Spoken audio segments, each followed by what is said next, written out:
Good morning, good morning, good morning, and welcome to the Think and Grow Rich MasterMind Show. My name is Dr. Peter A. James, and I wish to welcome you all to another episode, another life changing, business changing show, where today, with our distinguished angels, we will be diving into the topic of faith, chapter 2 of Napoleon Hill's Think and Grow Rich. I'm so excited today to partner with my colleagues here as we pontificate about what faith really means to us. And we usually have a distinguished guest, but today it's just us. It's just us really diving into this chapter, diving into this text, and allowing you to be able to see how faith plays out into our lives.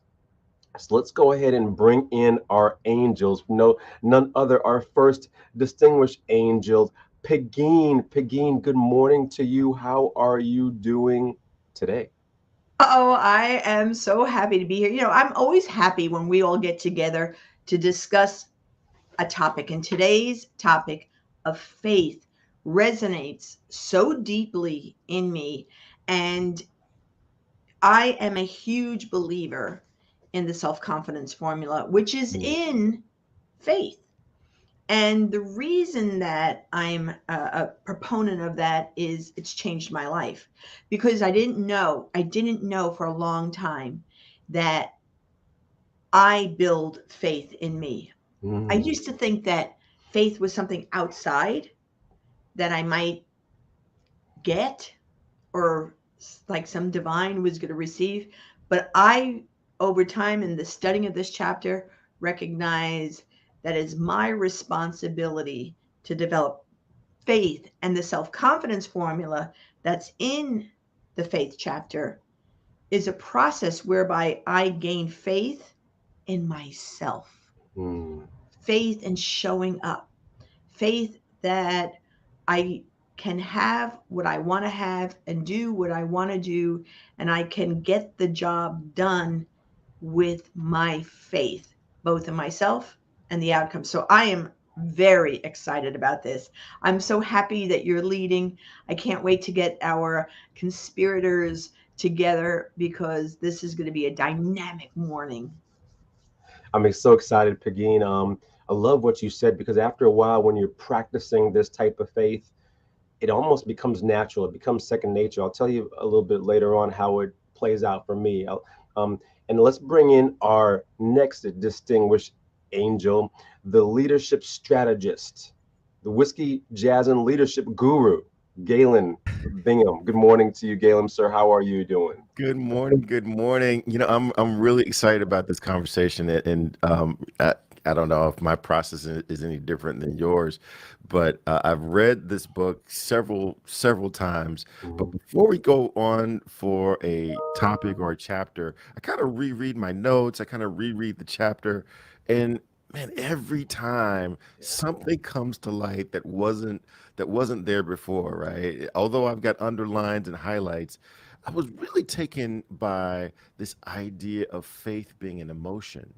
And I've never really thought of faith as an emotion, but similar to what you said, Pagine, I always thought of faith as being something outside that's kind of imposed. And religions talk about you've got to have faith, you've got to have faith in order for this thing to work. But it took me down this wormhole of faith being emotion, and I actually looked it up, and faith is defined as a strongly held belief, theory, or conviction, Mhm. and that emotions is the way that our brain gives meaning to bodily sensations based upon past experiences. And again, then I went to this speaker author. He's kind of a mystic, Shot Guru, and he says that nothing has meaning until I assign meaning to it. And if that's true, why would I ever assign a negative meaning to anything?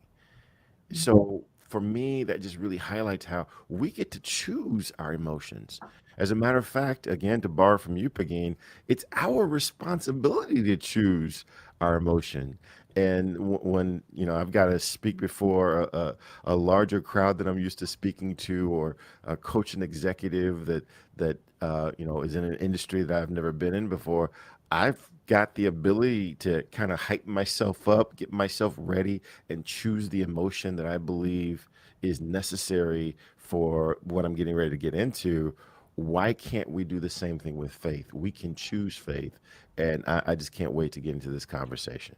Hey, Galen, before you go, can you repeat the definition that you found of faith? I just want to write it Yeah. down. Yeah. So I've already started. I just want you to know, between the two of you, I've already started having all these notes. I don't know about everybody else watching, but between Yeah. the two men, I'm already filling out my card. So it's interesting. I mean, when you go to any word and you look at definitions, there's always like the primary, secondary, and tertiary definition. This was the tertiary definition. It says faith is a strongly held belief, theory, or conviction. And it's not necessarily just assigned to religion as it's usually thought of. It's a strongly held belief, theory, or conviction. Mm. And again, just the linkage between faith and emotion just really took me down this wormhole. Mm, I love love it. it. I do love it as well, Begin. Faith. One thing that I notice about it, it becomes second nature the more you embrace it. Page 48 of the text says, faith is a state of mind which may be induced by autosuggestion. Anne McNeil, the master wealth builder. What does faith look like in your life?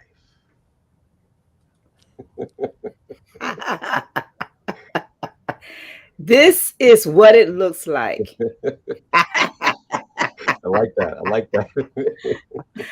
Yes, my face, FACE, is what it looks like Mm, in living color. And since we're talking about definitions, I have one that I actually read from Napoleon Hill, and I'll read it to all of you.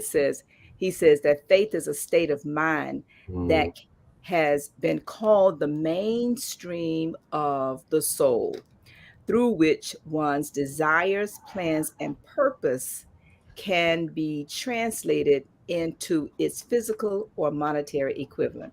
And I think that that's what we're talking about here today. It can be physical, it can be financial, if you will. And so, as we delve into this subject, the application of your faith is what we're going to be discussing, because we can have that faith, but if we're not applying it, what good is it? love it. Love it. Love it. Love it. Love it. Love it.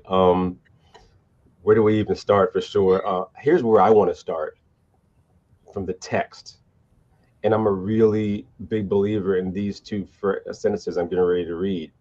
When people first come into contact with crime, they abhor it. But if they remain in contact with crime for a time, they become accustomed to it and endure it. If they remain in contact with it long enough, they finally embrace it and become influenced by it. And here's my language, it becomes part of them just by association.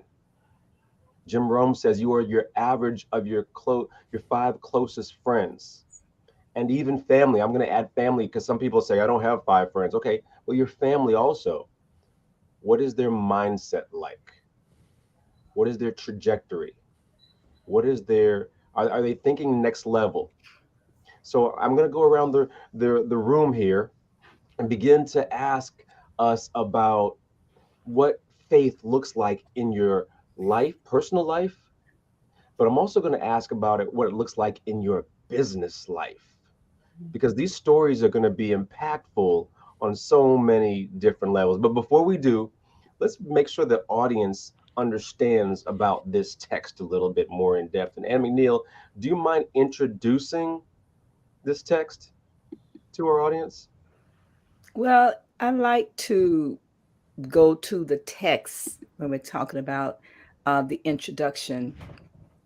And I think that Napoleon Hill does it very well when he talks about faith is a state of mind which can be induced by autosuggestion. And Begin talked about the fact that the autosuggestion through the self-confidence formula is one way of programming your mind to induce faith. Because one of the things we'll talk about here in this program this morning is how do you increase your faith? And Napoleon Hill goes on to tell us that, he gives this long list of what faith is. He says, if you have faith in yourself and faith in the infinite, before you begin, you should be reminded, right, that it is what gives you life, gives you power, it gives you action for the impulse of thought. And I put a pin in that for a second, because so often we have thoughts, we have hunches, we have these urges, but then we don't act on them. That is the applied faith that comes into effect. He goes on to say that it is the starting point of all achievement. And if you think about this podcast we're on, you think about everything that each of us have decided to do in our business, especially when it comes to masterminding, we started with the possibility that there's faith to do that. It is the only antidote, he tells us, to failure. And it is also the element or chemical, which when you mix it with the prayer, and what is prayer itself? It's a form of affirmation. It is auto-suggestion to yourself about what it is that you desire. But none of it's going to happen if you don't have faith. So, Peter, that would be my introduction. And I'm really not kidding when I say my face to me. Because of my faith, I wrote many, many years ago, as I was going through some trials, tribulations, and struggles, still now, but many years ago, in the rereading of this book, I came up with this line that I wrote, and I said, I have faith that I pray like it all depends on God, but I work like it all depends on me. And the combination of those two things has helped me phenomenally over the years to achieve my desired goals, but not ever without this element of faith. Wow. Hey, Peter, can I just say something, jumping on what Anne's saying is, when we talk about that affirmation, it's why those 13 principles that we read is so critically important to, I know that we sometimes like, should we not talk about it? Should we not show the commercial? But I truly think that the more we show it, it's an affirmation to remind us we have faith in this book. Don't you agree? I do agree. And Galen, can you tee up the video for us, please? Yeah. Oh, absolutely. One of the things I continue to talk about is how all of these principles kind of sit on top of each other as if they were building blocks. And it's easy to pick out your favorite principle and say, that's what this system is built on. Yeah. But as you listen and watch this video, I'm going to encourage you to think about how everything sits on top of everything. Everything starts with desire, but it builds with faith, and it just keeps building till you get to this point where you're doing like my favorite musician says, you learned everything you can, and now you just learn everything you can, forget everything you've learned, and then just show up. Right. And that's the space that we're trying to get to, where this is something that you don't have to think about. You just show up, but it starts with these building blocks. So with that, let's jump into this video. Number 1 is desire. Napoleon Hill said that everything starts with a burning desire, a compelling reason for doing what it is we do. Step 2 is faith. Having belief in our ability to attain that which we desire. Step 3 is what we call autosuggestion. Autosuggestion simply means being very intentional about the things that we are pouring into our thoughts, into our brains, and into our consciousness. Our brains, our minds will receive everything automatically, but we have to work extra hard to make sure that the positive things are what we are feeding ourselves, because those positive thoughts are going to turn into positive actions. Step number 4 is specialized knowledge. No one person knows everything, even about whatever their particular area of expertise might be. And the value of the MasterMind principle is using the specialized knowledge of other people. Step number 5 is imagination, the workshop of the mind. everything starts with our imagination and our thoughts, the burning desire to transform those thoughts into our reality. In order to do that, we have to take a look at step 6, which is organized planning. That is how we crystallize our desire into action, organizing ourselves. Having the thought and not acting on the thought isn't going to get us anywhere. We have the thought, we go through the organized planning to transform that thought into action. Step number 7 is decision. What Napoleon Hill said is the mastery of procrastination. Napoleon Hill said that the antidote to procrastination is simply to make a decision and then move on that decision. Step 8 is persistence. We have to have a sustained effort which is induced by our faith in order to achieve our goals. One of Napoleon Hill's books I love, even the title, 3 Feet from Gold. Those people who became rich during the gold rush in the Wild Wild West days didn't do that because they were necessarily smarter or had better information than anyone else. It's because they stayed just a little bit longer. Sometimes people left when they were just literally 3 feet from gold. So hanging in there, being persistent, is step number 8. Step number 9, the power of the mastermind, the driving force. None of us can accomplish anything on our own. Everybody, I don't care who you are, from the most prominent person to the person who might be considered the lowest on the totem pole, everybody has someone who helped them get to where they are. And the power of the mastermind is being able to use those influences around us, use the thoughts, use the knowledge, use the exploration of other people to help us in achieving our goal. Step number 10, the mystery of sex transmutation. This title can be a little confusing, but essentially what the mystery of sex transmutation means is that we oftentimes in our society think of sex as being purely physical. It is absolutely physical, but what Napoleon Hill teaches us is that sex also has an emotional element, and that sex is the strongest of our desires. That if we can take our sexual energy, transform that into positive, creative influences, it can propel us to new heights. And so we spend quite a bit of time talking about the mystery of step 10, which is sex transmutation. Step number 11 is the subconscious mind, which Napoleon Hill tells us is the connecting leap between our human mind and the infinite intelligence, the source of all thought, the source of all creativity. Conscious mind, we spent some time talking about how we use that through the influence of autosuggestion and what we're feeding into our mind. Step number 12, which is the brain, the broadcasting and receiving station of thought. Final step number 13, the sixth sense, the door to the temple of wisdom. This is the final step through which infinite intelligence may and will communicate voluntarily without any effort from or demands by the individual. The principle is the apex of the philosophy. It can be assimilated, understood, and applied only by first mastering the other 12 principles. Love that overview video. And it's interesting, Galen, as you even mentioned, watching it over and over again allows me to be able to reflect a little bit deeper into how I look at each of these principles overall. So I appreciate you even putting that into my mind a little bit. So let's dive on in. I'm excited to hear from you all. And listen, I know you all have a lot of stories, okay? I know you have long stories, but we only have a finite amount of time. So here's the question for you all. And I'm going to start out with life, faith in your life, not your business so much, just in your general life. What does faith look like in your general life? And here's an example of what I'm looking for here as well. On page 53 of the text, there's a poem.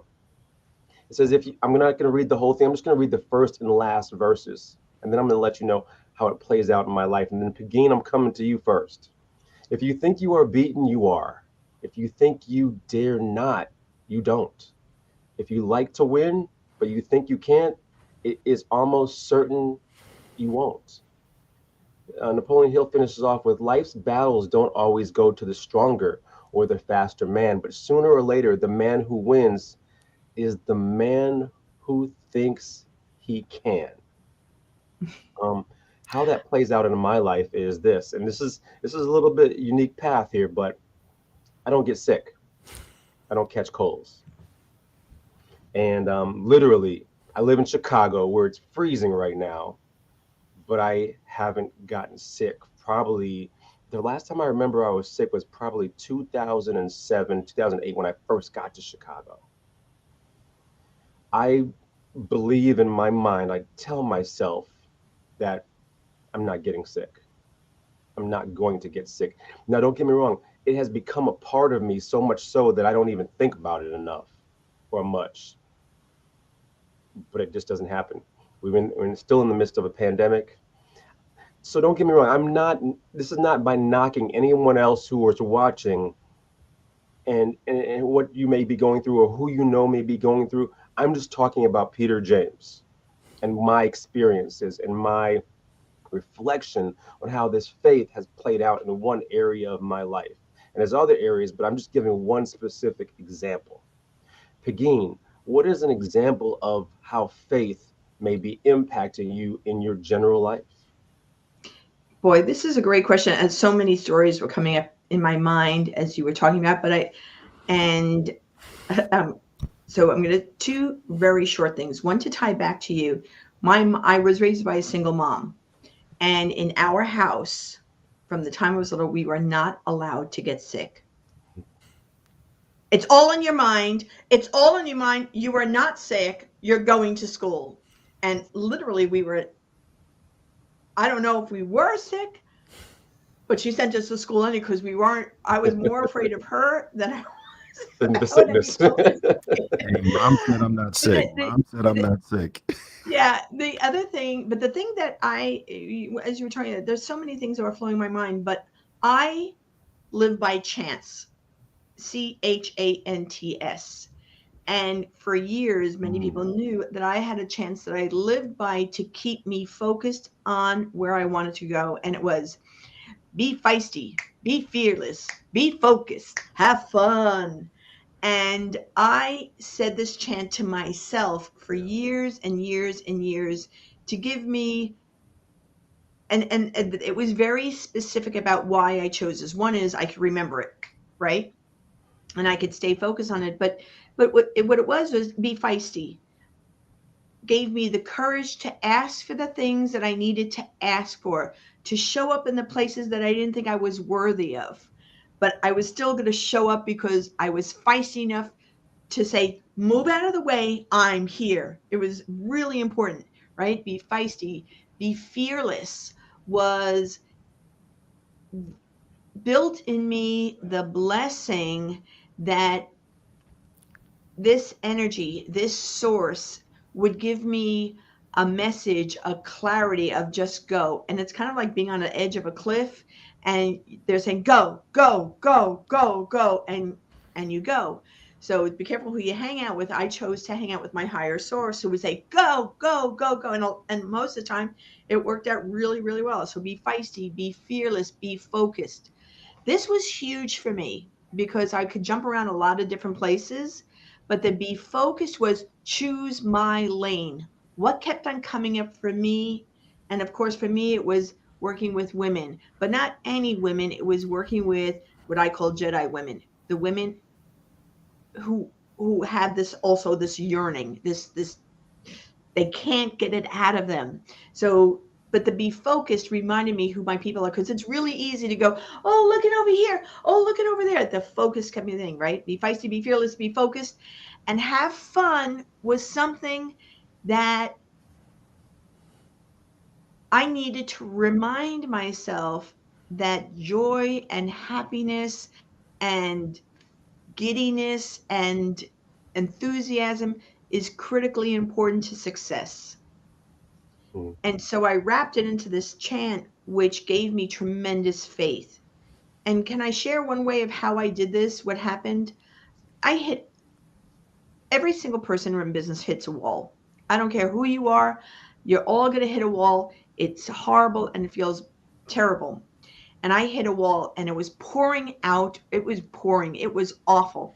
And I had like a dark cloud following me. And I went out of the house in the pouring rain, no umbrella, in Florida, thunderstorms coming out.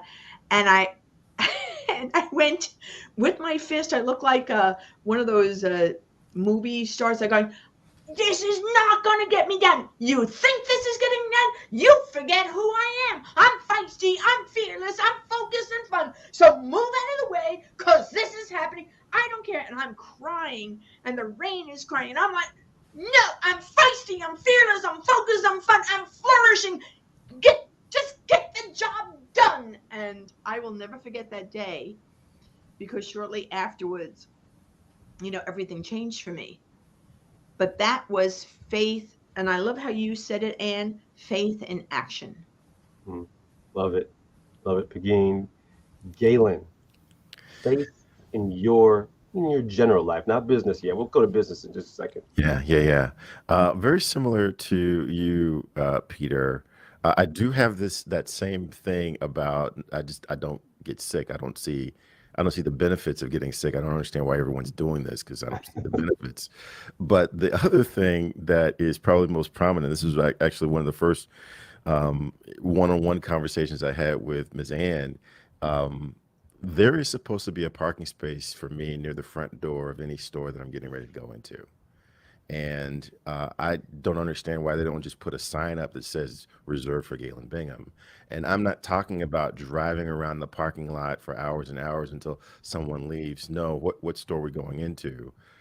That one over there. Okay, well then I'll drive right up to the front door and my parking space. The question is it on this side of the aisle or that side of the aisle? Because within the first 3 or 4 parking spaces of the front door, there's a parking space for me.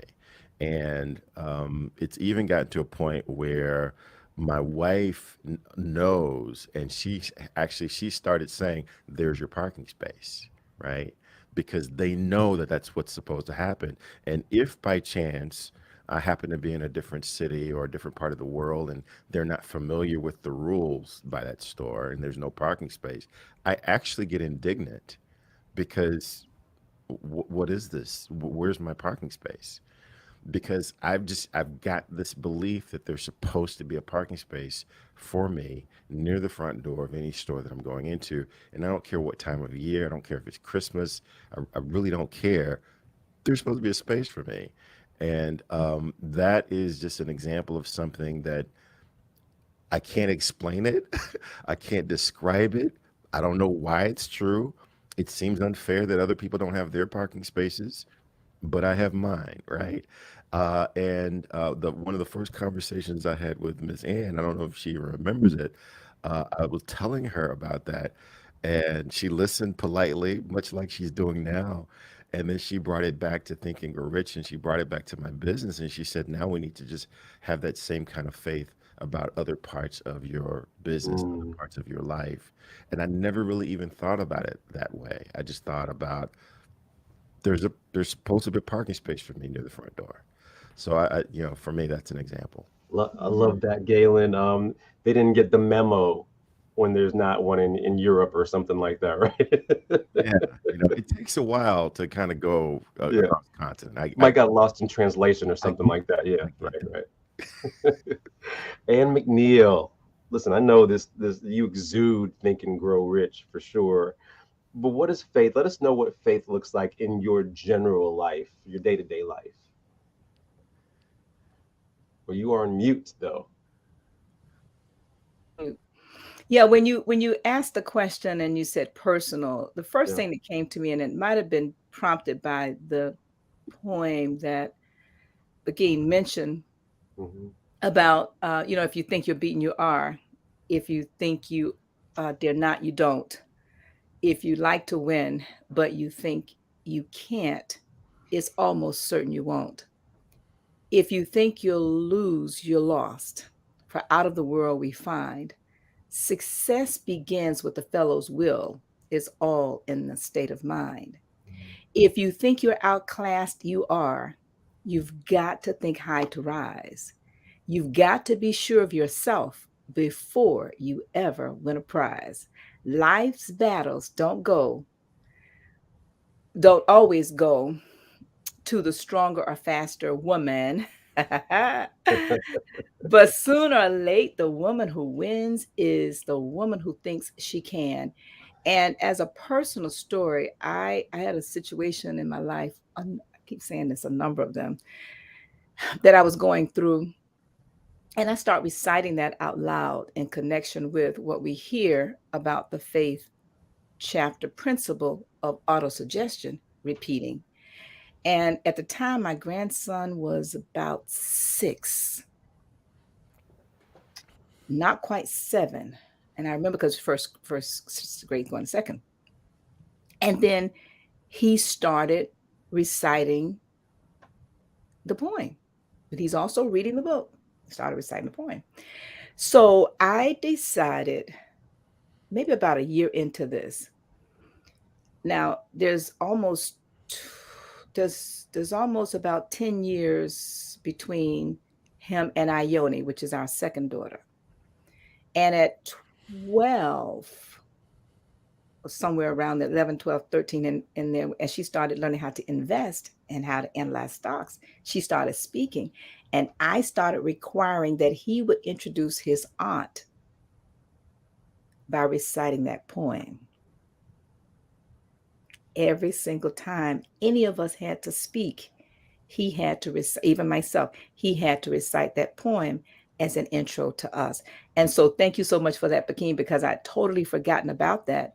And then he goes on naturally to become a professional speaker himself. But this particular principle for me, and the poem in particular, has such great personal memories because, again, it is the application of what we're learning. Yeah. Now, the second one, I'll wait till you talk about the business. Good stuff. Good stuff overall. This insight into faith and really what it means in our lives definitely does now bleed over into my business world and my business life. And how I've seen it play out in my business is, how I feel about revenue coming in. I don't stress. I don't panic. I just continue to put myself in the right places to the best of my ability. If something's going on and I'm available, I'll go and put myself in that place because magic can happen. If I can't go, hey, that's okay. It wasn't supposed to be. But now I got to ask everyone who's watching and listening, in your career or your business, we go back to the will and the desire for sure all the time, right? But now I got to ask you, where are you placing yourself? How are you placing yourself? What are you doing? Who are you surrounding yourself with? And do you have the faith that you will be a success? Because as that poem just mentioned, it begins with the belief that whatever you are dreaming is going to come to fruition. Can I just interject? I have to ask this question on behalf of everyone who's listening. And we want to remind everybody in the chat that's chiming in, please remember to comment, like, and share, and subscribe, but also put your questions in the chat. But I really would like for you to share with us, Peter, was it always that way? Because for some of us, it was not always that way. No, and then we're going to go direct you to you next, Pagine, for sure about your business. And no, I have to say, what is it? The scarcity versus abundance conversation there, Anne McNeil. And many of you who are listening were raised in somewhat of a family like me, especially if you were in a culture that scarcity passed down from generations. So now it arrived at you, and you get a little bit of money and you got to protect it. Put it in the mattress, put it in the bank, don't touch it. Because if you touch it, it's going to evaporate. It wasn't the investment conversation, it was the protection conversation. That's where my life has totally shifted. Whereas I'm not just, and I hate to say this word, but it's hoarding. I'm not just hoarding it, I am applying it. I'm applying this faith with the financials, with the scarcity versus abundance mindset, but also even in my business activities, I'm applying the faith. I lost out on an opportunity this week. That's okay. It wasn't supposed to be. Something else is coming around the corner. I know it. And I don't even dwell on it. I just know it because I've been doing it for long enough. So thank you for the question. Yeah, it has not definitely always been this way. I've had to do multiple things on a regular basis, and I'm still coming out of this a little bit too, to make sure that there's always a stream coming in. Now I'm more focused on my time, my energies, and my efforts. I'm babbling a little bit. Pagine, on to you. So absolutely, it's about applying faith. And I'm going to share two things to you. One is I carry with me and I make for myself my business plan that it fits my pocketbook. But here's where my magic lies. So every day, no matter what, no matter where I am, I read my declarations. They are right here, both for physical and my business. Every day, no matter what, I have my affirmations that I read. And it's really important that the affirmations that I've written are in alignment where I'm going. So I never, ever, ever write anything from I'm going to become. I write everything from I am. Love that. I am a big believer of the Jabez prayer. So I have Jabez prayer, bless me indeed, expand my territory, that you would be mine, keep me from evil and negativity, that I don't cause harm to myself or others. And I have that written out every day, no matter what. No matter what. I have written, because there are times when I'm not in a space of awesomeness. And so I have timed out 17-second statements. Because if I can read this in 17 seconds, I could shift my attitude. Shift my attitude, I shift my faith. And then when we talk about income, I clearly write. Here's what's wonderful thing is, when you start getting money coming in, you like it, and so you increase yourself a little bit more. So, but I have to know how I'm going to invest it and spend it. So I have my monthly self-care numbers. I determine this, my monthly household numbers, my monthly business numbers. I know what my nut is. I know what my goal is. Those are the two different things, right? One is my nut, and my nut grows every year. So, because I'm investing more in myself every year. And then I don't look at what I'm spending. I handwrite what I'm receiving. I love going to my bank account. I love looking into it and going, look at that, look at that, look at that, look at what's coming in. Because I used to spend so much time looking at what was going out and not noticing what was coming in. Yeah. And gratitude plays an enormous role in receiving and allowing things to come in on every day in every way. So I know, so that's one way. But here's the other way so this week was rough. I was called to submit a proposal, and I was told to give it everything. To what would you charge for the whole enchilada? And it was for a Fortune 10 global multi company. And I'm really grateful that I wrote it, but it was so funny how my money thoughts were stopping me from asking for what I truly deserve. So I first started writing, I started writing, what would they pay me? So now I don't have a clue how much money they have, but I'm imagining what they would pay me. And that money that I was willing to pay myself was based on what my bank account was, not what the Fortune 100 bank account was.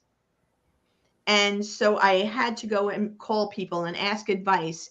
And what I received when I put that together was a place where I know I'm valued. I know they have 3 different ways to reach out to me. I know I get recurring income, and I feel satisfied. So it took me almost 7 days of dealing with my own sense of worthiness, concept of value, clarity of who I was, and then faith and action. I'm telling you, when I hit, and this is a true story, I hit send. I always put my partner on the send. He checks it out. I sent it and he goes, "You sent the wrong proposal." And the way I set up my system, I was able to go, "Ooh, what was that mental disorder that went in my head that made that mistake?" It wasn't a mistake. It was just that I still hadn't had my faith in place that I was worth it. I went back, quickly put the right thing. Everything was done. Thankful of my systems work. But it was faith in myself, faith in my numbers, faith in the universe that I was being protected. Faith that said, "You declared it, you said it, you want it, you'll get it." And that is critically important in this process of business. It's Yeah. so much in ourselves and our source, way more than what's out there. That's what I have to say. Love it. Love it, Pegeen. Let's go over to Galen and then to Ann. And Galen and Ann, Imelda put a great question in the chat. I want you to address it while you give your responses about how faith has applied to your business. Imelda says, how do you deal with those setbacks? Yeah, I saw that. That actually was my response. Thank you. So Galen, let's go with you first, and then Galen. Ann will hit you next. Yeah, Yes.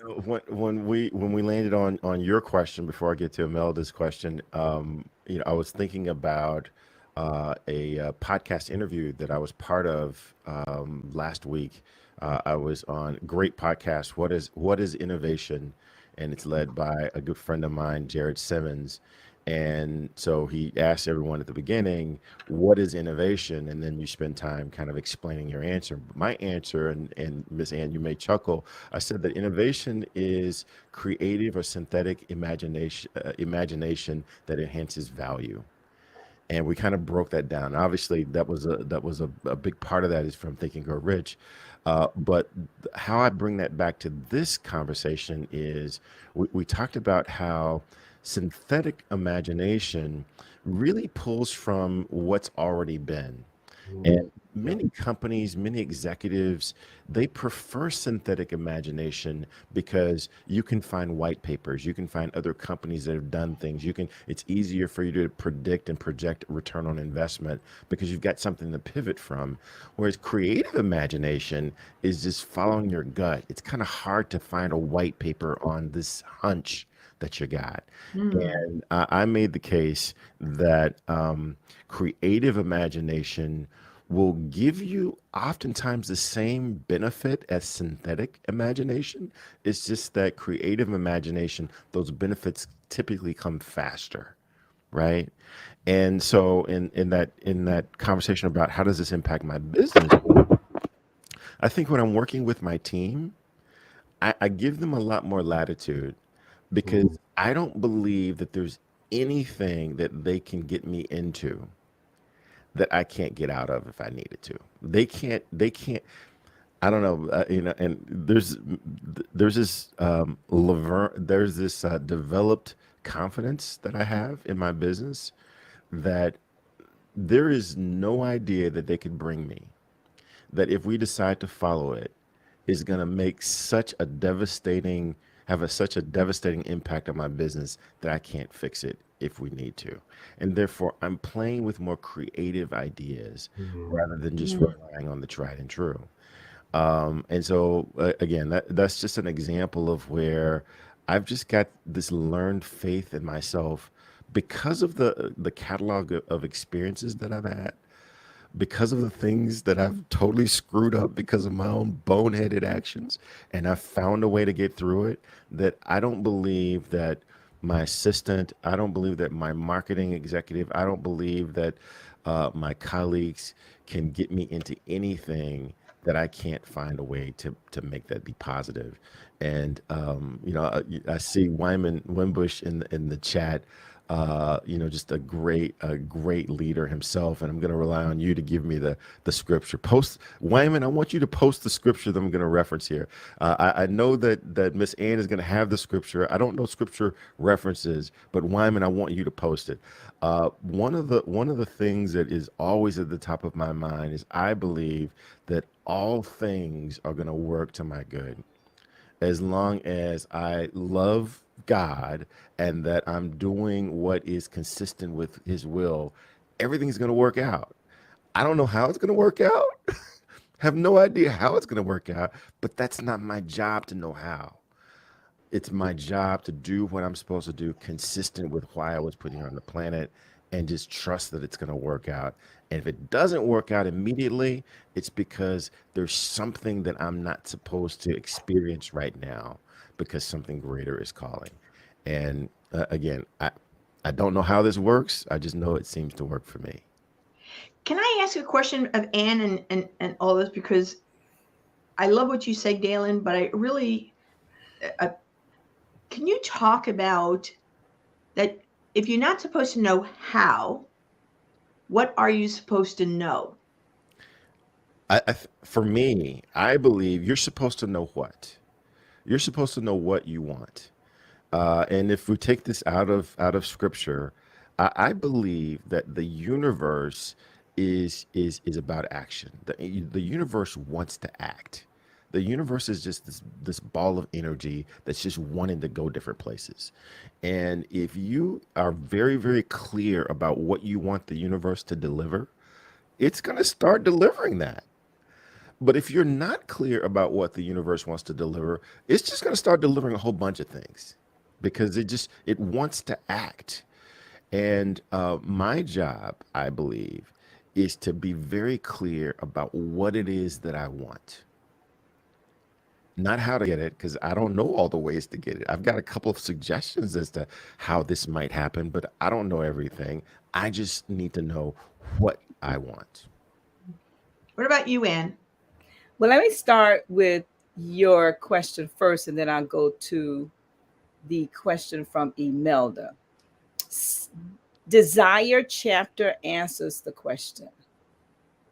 Page 28, when he asks, what is it that you want? And later in that chapter, he says, it's not our job, like Galen's saying, to figure out how we're going to get it. But like a magnet, just the idea that you know what. And I listened to a lot of Earl Nightingale and his audio on The Secret. And he talks about, percentages of people. And he said, if you have a goal, you already represent, I'm going to increase the number and say 90% of the successful people to know what you want. But you don't need to know how. And there's so many stories in this book, like the Great Chicago Fire, when all of the stores were burned, and one merchant said, no, I'm not going anywhere. I'm staying right here, and I'm going to build again. He didn't know how, but he knew exactly what he wanted. When Barnes boarded that freight train, he didn't know how he was going to become the business associate of Edison, but he knew exactly what he wanted. When that little girl, mama told her, no, I need that 50 cent. She didn't know how she was going to get it, but, she asked, and then he buffed, and then she stepped forward and demanded. And I get chills even now, even repeating it. So the power is in the desire. That was principle 1. Now we're in principle 2. It does not mean that things are not going to happen, but by faith, ... Now let me go to Imelda's question. She said about setbacks. I mentioned that poem earlier because I had a major setback in my life. I often talk about December 31st, 1979, not being able to save $1,000. And then years later, I was able to save about $15,000. It was all I had. I was just trudging along. I mean, saving pennies here and doing a little something there. And I'd saved about $15,000. And then this idea came about whereby someone that looked like me approached our mastermind group that had already formed by then. And, he was a financial planner and he was going to invest our money. And I gave him my mistake, maybe not. I gave him my life savings, never to be seen again. Now, don't judge me. Don't judge me. But by faith and listening to and reading this book and meeting with our mastermind group every single Saturday, I knew that there had to be a seed in here somewhere. And what came out of this setback for me was a setup, like Dr. Willie Johnson says, for greater success. And the setup that came out of it for me was I had to deal with the fact that I have 2 degrees at the time. I had one business working on another one. I had a good corporate job, married with the family, with the, all of that stuff. How in the heck did not know anything about investing? And I actually was journaling about this about a week ago, because my daughter Ione came to me and said, she was telling me a story about. She said, 20 years ago, I invested $2,000 in Pfizer and I invested $2,000 in Home Depot. Can you guess how much I have in each one now? And I never touched either one in 20 years. When she was 12, she was 12 anyway, 30 something now. And I guessed Pfizer, I said like $5,000, and Home Depot, I said like 10. She said, no, Home Depot 48. And Pfizer was like 7 or something like that. But when she walked out of the room, I sat there. This goes to the question about the setback.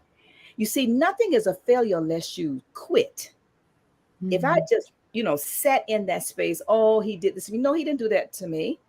I did it to myself for not realizing that I did not know anything. And yes, I have an undergraduate degree in accounting and a master's in finance. What does that mean? That means I'm broke mentally as it relates to finance, not finances, but financial empowerment and learning how to analyze stocks and how to invest. So when that happened to me, now this is the setup. I realized, oh my gosh, here we are masterminding, and this is about an international mastermind association, a mastermind group. So this part of the conversation about the mastermind group and the power therein. So I came back to the mastermind group. Now, mind you, he had talked to all of us. He knew which one of us did know about investing. He didn't take their money. He knew those of us who didn't. So how did I not know I should have gotten a statement every quarter? Well, didn't know that. And so because of that, I suggested that we started reading all this other stuff. Let's read something about investing. And the first book we read was The Millionaire Next Door. And in that book, it talked about these women that beat the stock market. So now let me wrap up with this. We're talking about faith. I had the faith and the common sense to apply my faith to the knowledge that I did not have to know I needed to take some action to do something about it. Now, let me fast forward almost 30 years later. Almost 30 years later, when Ione left the room, I started journaling these thoughts. And they started out like this. What if I quit? What if I did not seek more information? What if, and I kept going, what if? And the what if turned into pages, because the realization is that through my setback and my struggle and my trial, many people are being positively impacted to learn how to invest. It looked like me. Through those trials and tribulations, the setback has created so many children who are now financially free, like Ione, sitting on 6 and 7 figures from a small investment over a long period of time. I mean, I could go on and on. So when you talk about a setback, I'd like to encourage everybody who's listening to this from now on, when you think setback, think setup. Switch your mind quickly into what is the sugar you're going to add to this lemon to make lemonade. Thank you. Wow. So I guess you recouped the $15,000. I take the Fifth Amendment. I got something even greater. That was like a mic drop there for us all. Don't even know where to go to next. Our time is drawing short. But let's go there to the annual meeting, since that was my task.